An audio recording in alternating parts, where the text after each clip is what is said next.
This is a brief video that will show you how to make comments on a Word document and save it so that the author can go back and see your comments.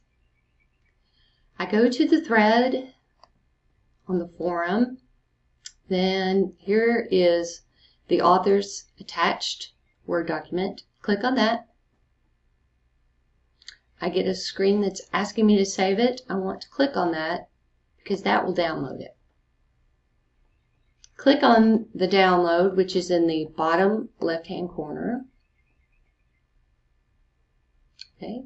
Enable editing. And in the top toolbar, click on Review. And now you're ready to start making your comments. So I'm going to make a comment on the title and just say, "This is very creative."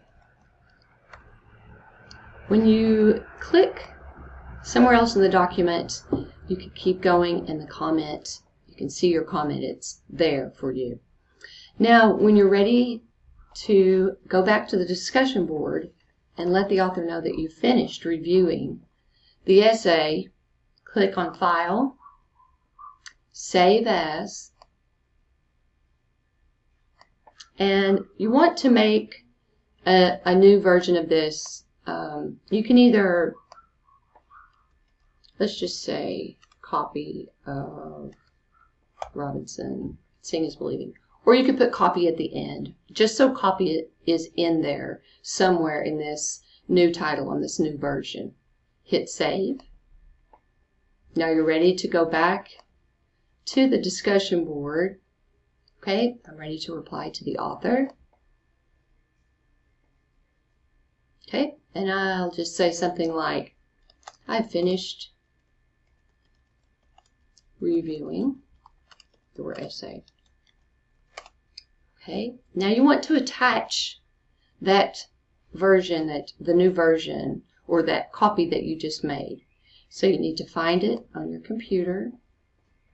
I remember I saved it in Documents, so I'm going to scroll down to there it is.